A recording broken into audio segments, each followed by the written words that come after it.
Before we get into our Week 14 preview, my boss said that if we reach 18,750 subscribers, we can get studio space to do a Broncos Chargers watch party, and we're only 55 subs away. So help me out and click that sub button down below.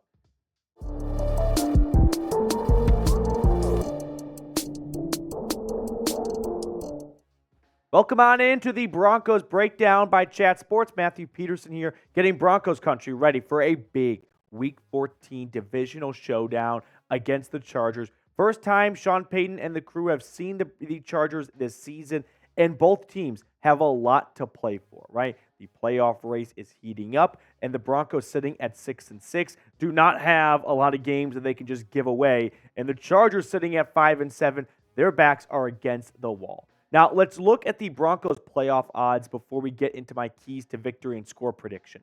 Right now, Denver has a 21% chance of making the playoffs. A Week 14 win, it goes up to 36% chance. However, a Week 14 loss goes down to 9% according to the New York Times playoff machine.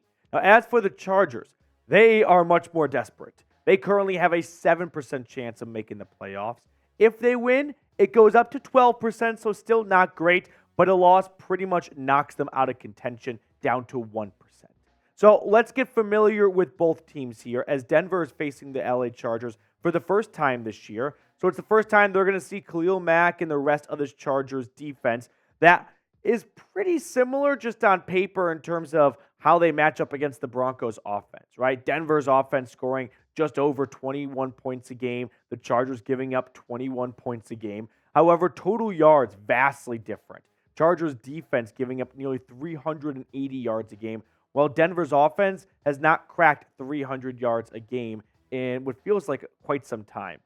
Third down percentage, the Broncos are converting on third down 35% of the time. Not fantastic. Chargers third down defense, one of the best in the league. Same goes for their red zone defense as well. Chargers defense has 16 takeaways. Broncos offense has turned it over 17 times.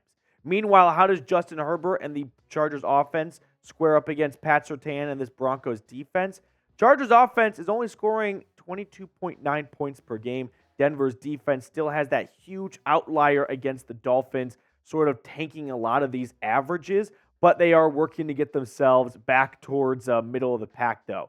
Third down percentage is interesting here. Chargers converting 42% of the time on third down. Their red zone offense is one of the best in the league. They know how to punch it in once they get towards the goal line, scoring a touchdown nearly 64% of the time. And they have been smart with the football, only turning it over 12 times.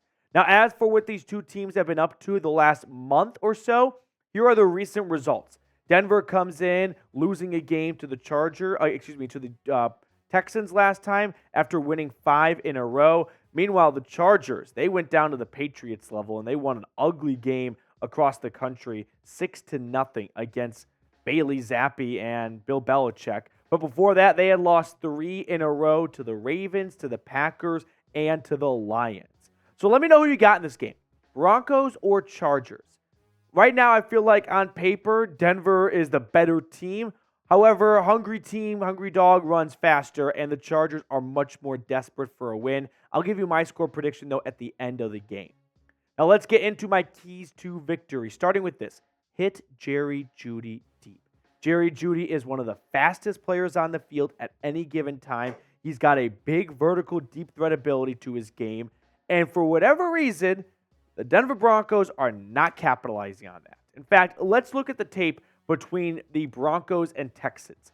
This is in the second quarter, and this is going to come back to haunt the Broncos because you can see Russell Wilson has Jerry Jeudy on the opposite hash completely open, right? The safety, everyone, they are going with Courtland Sutton the other direction. Jerry Jeudy, if the ball is thrown, is going to walk in backwards for a touchdown. However, Russell Wilson, with a good, clean pocket, keep in mind, decides to tuck it in and run for 3 yards. Why do I say this comes back to haunt the Broncos? Well, they lost by 5.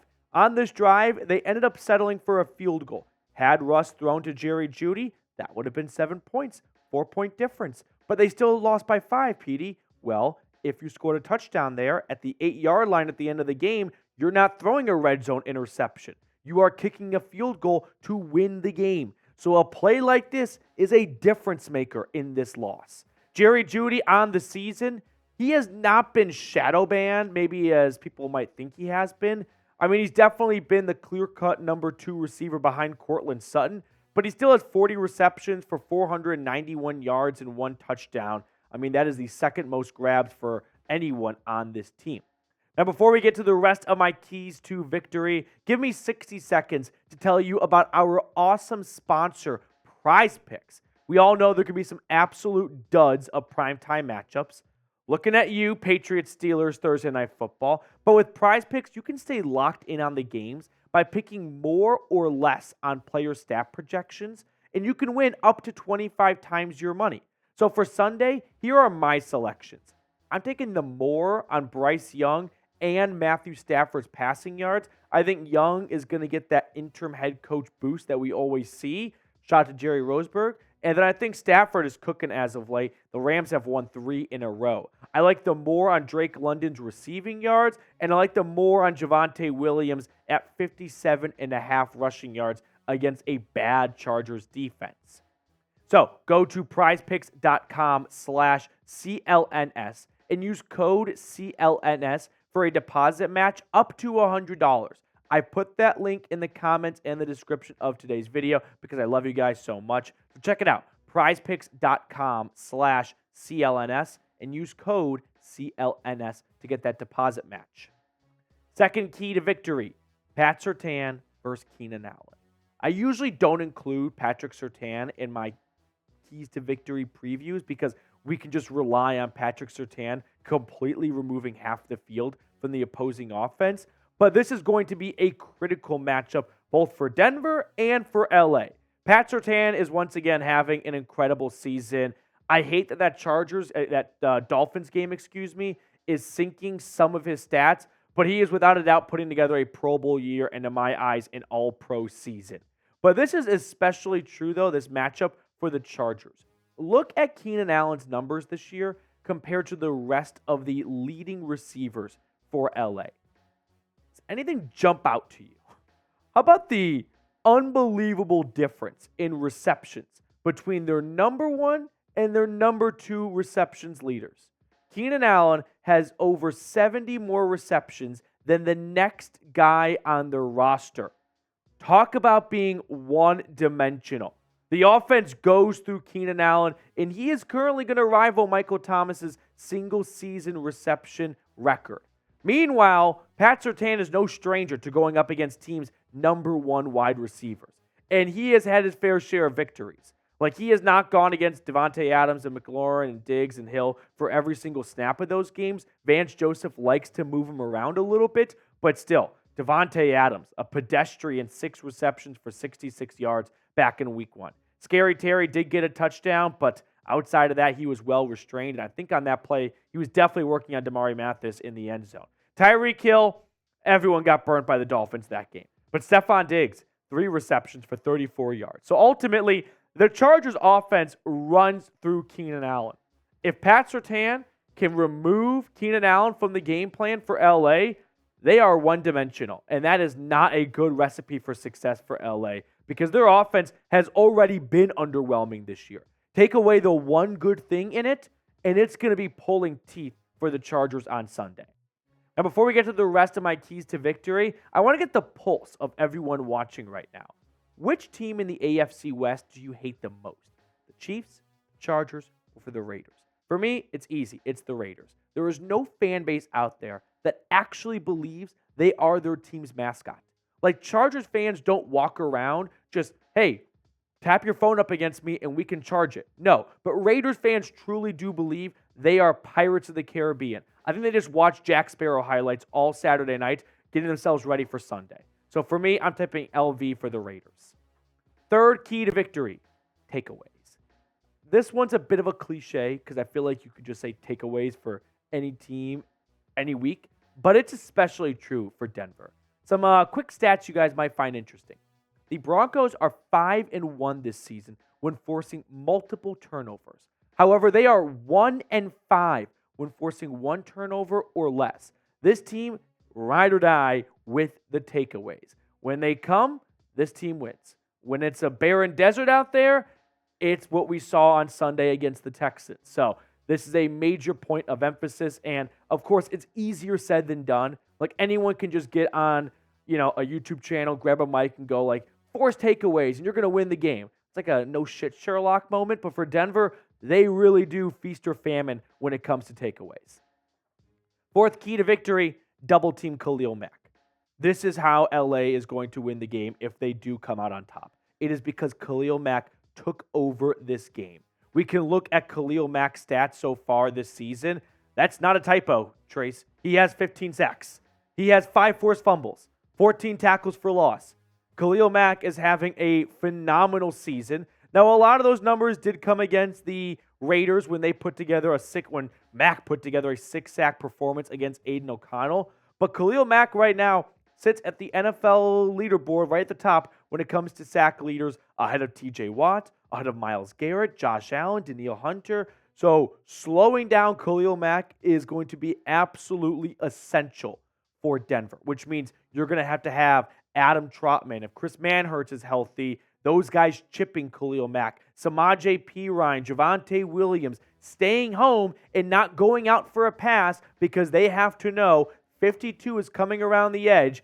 And if Khalil Mack is lined up against Mike McGlinchey, that could be a major problem. Mike McGlinchey has had his lunch money stolen one too many times this year for a guy who's got $87 million to spend at the cafeteria. I mean, it's pretty disappointing when you look at the PFF ranks that the 2 free agent signings this year for the Broncos, Ben Powers and Mike McGlinchey, have been, without a doubt, the 2 worst players on this offensive line. Garrett Bowles is playing some of the best football of his career. Lloyd Cushenberry, there is something to be said about when contract years rolls around, these guys know how to play. And then Quinn Miners, he left the game with a shoulder injury. Hopefully he is available on Sunday.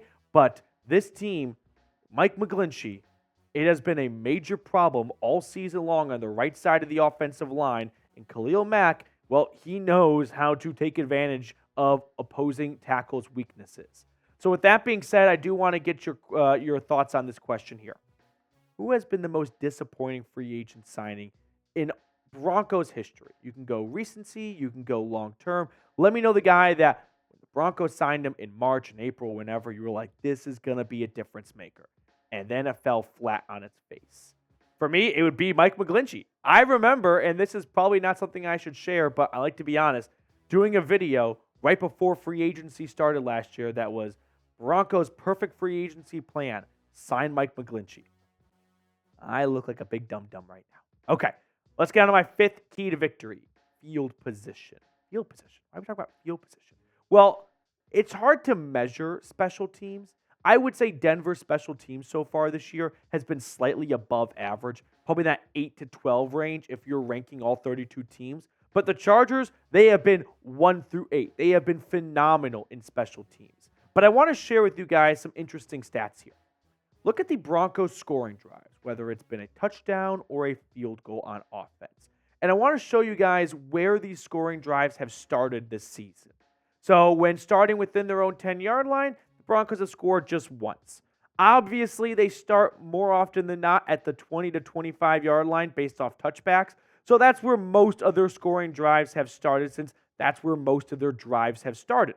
But you might notice a trend that Denver, and good for them, they have scored a lot when they get to start closer to the other team's end zone. Like, that's no fault of the Broncos. But when the Broncos start beyond their 30-yard line, they have scored 42% of the time.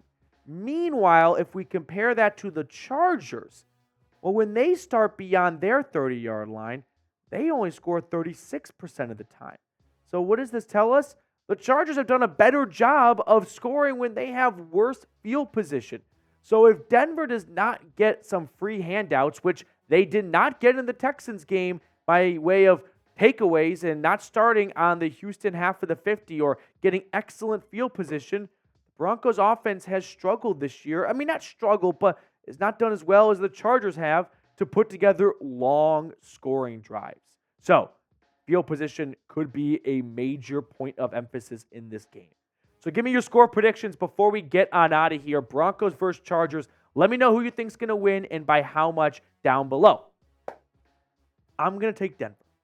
And I really do believe the Broncos are going to win this game. I feel like just going through that video, if you can take Keenan Allen out of this game, which, hey, that's not easy to do, but when you have Pat Surtain, you put yourself in a good position to do so. And if you can just limit Khalil Mack, right? Just don't let him take over the game completely. I feel like this could be a game where the Broncos win like we saw against the Bills and against the Vikings, where it might not be the prettiest ways, but if you can just drag teams out to the deep end and you can tread water for a little bit longer, that could be enough to put you back above 500. So I got the Broncos winning 27-24.